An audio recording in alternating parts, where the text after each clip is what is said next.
Aquele domingo de agosto mudaria para sempre a história da fazenda Santa Rosália. Mas naquela manhã, enquanto o sol nascia lento sobre os currais e o cheiro de capim molhado se misturava à poeira levantada pelos cascos dos cavalos, ninguém, nem mesmo Domingos Alves da Cruz, imaginava o que estava prestes a acontecer. O ar era denso, carregado do aroma de couro recém-lustrado e café coado nas panelas de ferro da cozinha. Bandeirolas coloridas tremulavam sobre a arena principal, e o som metálico dos ferros de cavalo ecoava contra o silêncio ainda sonolento do interior. Mais de 200 pessoas já se acomodavam nas arquibancadas improvisadas de madeira, leque em punho, chapéus de abas largas protegendo os olhos do sol impiedoso que subia. Domingos caminhava com passos pesados e certeiros, o corpo curvado por 22 anos de trabalho, mas os olhos escuros, atentos, quase líquidos de tanta observação acumulada, brilhavam com uma dignidade que nenhuma farda emprestada jamais conseguiria imitar. Sua camisa xadrez, desbotada pelo sol e pelas lavagens intermináveis, cheirava a suor e capim fresco. O chapéu de palha, remendado com fio de nylon nas bordas, parecia contar sua própria história de resistência silenciosa. Suas mãos grossas, calejadas, marcadas por antigas cicatrizes de coice e queimaduras de corda, tremiam ligeiramente, não de medo, mas da expectativa contida de quem esperou por aquele momento durante décadas inteiras. Ao seu redor, os fazendeiros trocavam risadas e apertos de mão, exibindo relógios de ouro e botas importadas. Alguns o notaram e cochicharam, curiosos com aquele peão que ousava se aproximar da varanda principal, onde o coronel Ubiratã Meireles recebia os convidados como um monarca em seu próprio reino particular. O que aqueles 200 pares de olhos não sabiam era que Domingos guardava, sob aquele chapéu remendado, um conhecimento equino que poucos homens no país possuíam. Não faziam ideia, não imaginavam. O coronel Ubiratã Meireles, 63 anos, era dono de 3 fazendas na região e presidia o clube hípico havia 15 anos consecutivos. Sua barriga estufada denunciava décadas de uísque importado e almoços fartos regados à vantagem alheia. As botas de couro exótico jacaré legítimo, como fazia questão de anunciar a qualquer novo conhecido, reluziam sob o sol como um convite ao desdém. Sangue bom se vê de longe, repetia em cada evento, referindo-se tanto aos garanhões premiados quanto às pessoas que considerava dignas de sua atenção.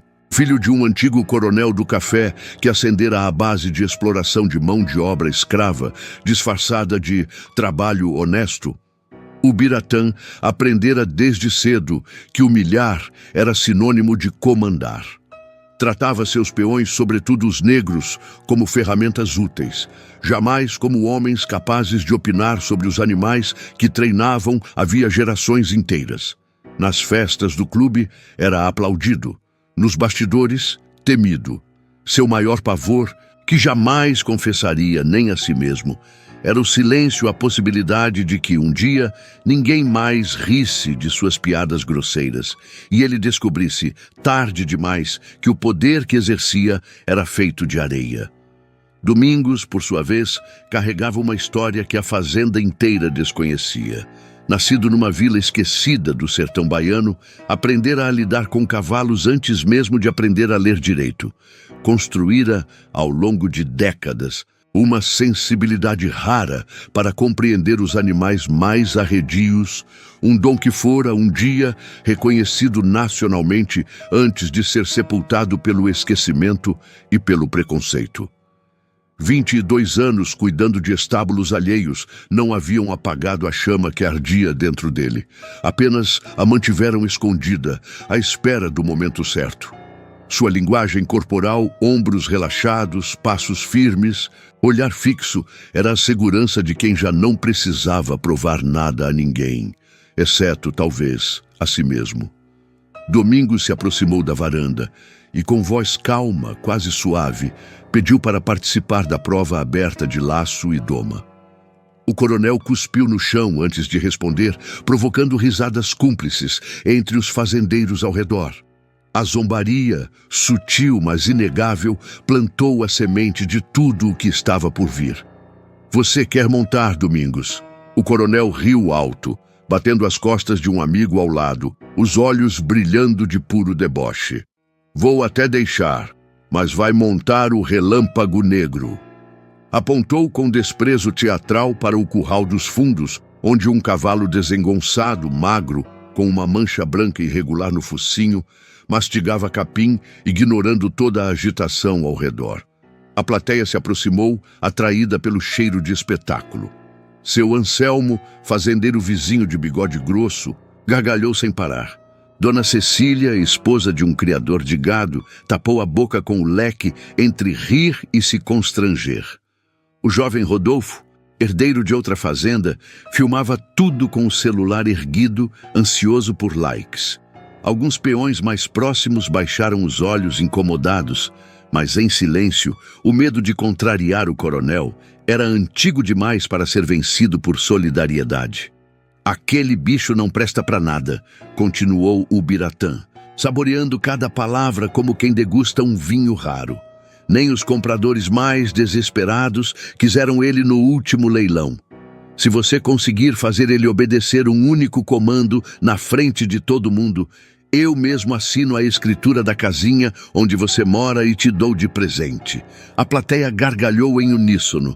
Domingos, no entanto, não recuou, não se defendeu, não explicou nada. Apenas respondeu, sem alterar o tom de voz. Combinado, coronel. Só peço que o senhor mesmo escreva o valor no papel, com testemunhas. O sorriso do coronel vacilou por uma fração de segundo, um lampejo quase imperceptível de dúvida, rapidamente engolido pelo orgulho. Ele esperava recusa envergonhada, mais um motivo de riso. Recebeu, em vez disso, uma aceitação tranquila que o incomodou mais do que gostaria de admitir. Mandou o advogado da fazenda redigir o documento ali mesmo, ainda rindo, mas já sem a mesma confiança inicial. Um detalhe sensorial, o cheiro de couro molhado da cela que alguém carregava perto dele, transportou Domingos por um instante para décadas atrás. Suas mãos sangravam todas as quintas-feiras quando criança, ao puxar a corda dos poços secos da vila onde nascera. A escassez era companheira diária, farinha racionada, sapatos emprestados, noites em que o silêncio da fome substituía qualquer ninar. Mas foi num curral improvisado, aos 9 anos, que Domingos descobriu seu dom, a capacidade de entender, através de gestos mínimos e assobios quase inaudíveis, o que nenhum outro homem enxergava nos cavalos mais arredios. Passou a juventude aprendendo com um velho domador cego, que confiava mais nos ouvidos do que nos olhos, e absorveu daquele mestre uma paciência que se tornaria sua marca registrada. Anos depois, já adulto, tornou-se preparador oficial de um aras renomado, onde treinou animais que correriam e venceriam os páreos mais disputados do país. Renunciou a festas, a descanso, a qualquer vida que não girasse em torno dos estábulos, pois sabia que aquele talento era, ao mesmo tempo, sua única posse e sua única arma contra um mundo que insistia em vê-lo apenas como mão de obra descartável. Uma noite específica marcou sua trajetória. O dia em que seu cavalo cruzou em primeiro lugar um grande prêmio nacional e minutos depois ouviu seu próprio nome ser apagado da premiação, substituído pelo do dono do Haras, um homem que jamais havia tocado num cavalo na vida. Foi ali, engolindo a injustiça diante das câmeras, que Domingos tomou a decisão que moldaria cada passo seguinte. Nunca mais permitiria que o desprezo alheio determinasse seu valor. Abandonou o circuito oficial, refugiou-se no anonimato da Fazenda Santa Rosália e esperou, pacientemente, como só ele sabia esperar por uma nova chance de ser visto. O eco desse passado ainda pairava em seu rosto quando retornou ao presente, os olhos fixos no Relâmpago Negro. A plateia, impaciente, começou a vaiar. Foi então que Domingos assobiou baixinho, quase inaudível, e o cavalo, que segundos antes ignorava tudo ao redor, ergueu as orelhas e caminhou sozinho até ele, encostando o focinho em seu ombro. Um silêncio grosso, quase físico, caiu sobre a arena. Impossível, sussurrou um fazendeiro próximo. Ninguém chega perto desse animal. Ele já quebrou a perna de 2 peões. O coronel Ubiratã sentiu a primeira fissura em sua confiança, pequena demais para admitir, grande demais para ignorar. Tentou retomar o controle com um comentário ácido sobre sorte de principiante. Mas sua voz já carregava uma hesitação que a plateia, atenta, começava a perceber. Foi nesse instante que chegou correndo, ofegante, o Dr. Henrique Vasconcelos, veterinário renomado e ex-jockey profissional, conhecido nacionalmente por ter treinado cavalos campeões ao longo de 3 décadas. Seus óculos escorregavam pelo nariz suado enquanto ele atravessava a multidão aos empurrões. "Domingos? Domingos da Cruz?" gritou, os olhos arregalados de reconhecimento. "Coronel, o senhor não faz ideia de quem está na sua frente." O burburinho da plateia baixou instantaneamente. Esse homem foi o preparador do Trovão Dourado, campeão do Grande Prêmio Nacional de 1998, continuou Henrique, a voz embargada. Ele desapareceu do circuito depois que se recusaram a colocar seu nome como treinador oficial. Só porque era negro, deram o crédito todo ao dono do Haras. A multidão engasgou como um único organismo. O coronel empalideceu, sua bengala tremendo visivelmente na mão direita. Isso não prova nada", murmurou, a voz rachando pela primeira vez. "Pode ser coincidência, pode ser engano." Mas a plateia já começava a se dividir. Seu Anselmo, que rira mais alto minutos antes, agora evitava olhar para o coronel. Dona Cecília cochichava, incrédula, com a vizinha ao lado. O jovem Rodolfo baixou o celular, o sorriso zombeteiro desaparecendo do rosto. E entre os peões, um velho cavalariço chamado Zé Ferreira sorria discretamente, como quem sempre soubera de algo que os outros jamais enxergaram. Cada testemunha processava a revelação à sua própria maneira. Os que sempre desconfiaram da grandeza escondida em Domingos sentiam agora uma validação silenciosa. Os que haviam rido junto ao coronel começavam a se distanciar, passo a passo, temendo a contaminação da vergonha alheia. Os que se calaram por medo sentiam simultaneamente alívio e culpa por não terem defendido o homem antes. O coronel, tentando salvar o que restava de sua dignidade pública, ergueu as mãos em gesto conciliador. Tudo bem, disse, forçando um sorriso. "Domingos, você provou seu ponto. Vou até dobrar o valor da aposta.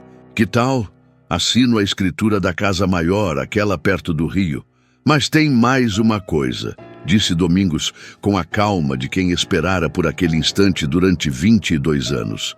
Foi então que chegou ao local, atraído pelo tumulto, o próprio dono majoritário do clube hípico, um homem idoso, discreto, que raramente aparecia em público. O coronel, ao vê-lo, sentiu uma última centelha de esperança. Talvez o superior o resgatasse daquela humilhação crescente. Mas o velho, ao contrário do que o Biratã esperava, caminhou diretamente até Domingos e estendeu a mão com respeito evidente. Um silêncio absoluto, quase sagrado, tomou conta da arena inteira. Foi então que chegou, abrindo caminho entre a multidão, um homem de terno impecável e sotaque estrangeiro, Kenji Watanabe, representante de um dos maiores aras internacionais do mundo, que já estava na feira em busca de novos exemplares. "Este cavalo", disse ele, a voz trêmula de emoção genuína, os olhos fixos no relâmpago negro, "é neto direto de Nijinsky, um dos maiores garanhões da história do turf mundial." Fez uma pausa, deixando o peso da revelação atravessar a plateia como uma lâmina. "Ofereço 800 mil reais por ele, agora mesmo, se o treinador aceitar continuar cuidando do animal." O coronel sentiu o chão desaparecer sob suas botas importadas de couro de jacaré. Havia rejeitado publicamente, diante de 200 testemunhas, um tesouro genético de valor incalculável. Por ignorância, por arrogância, por um preconceito tão entranhado que jamais imaginara precisar justificá-lo. Suas mãos tremiam sem controle. Tentou segurar a bengala com mais firmeza, mas os dedos escorregavam, suados, incapazes de sustentar sequer aquele apoio de madeira. Isso não pode. Gaguejou, a voz esganiçada, irreconhecível. Tentou explicar, tentou minimizar, tentou lembrar a todos que fora apenas uma brincadeira. Mas cada palavra que saía de sua boca afundava-o mais fundo no próprio ridículo. Seu Anselmo, o mesmo amigo que rira ao seu lado minutos antes, começou a se afastar discretamente, como quem não quer ser fotografado ao lado de um naufrágio.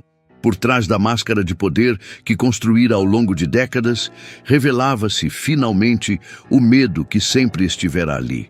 O pavor de ser visto como o homem pequeno que sempre fora, escondido atrás de terras herdadas e sobrenome pesado. Por um instante quase trágico, quase humano, o coronel pareceu apenas um velho assustado, desamparado diante de sua própria irrelevância. Domingos tinha, naquele momento, poder total sobre o destino do homem que o humilhara publicamente por anos. Poderia destruí-lo com uma única frase. A plateia aguardava e temia o que viria a seguir.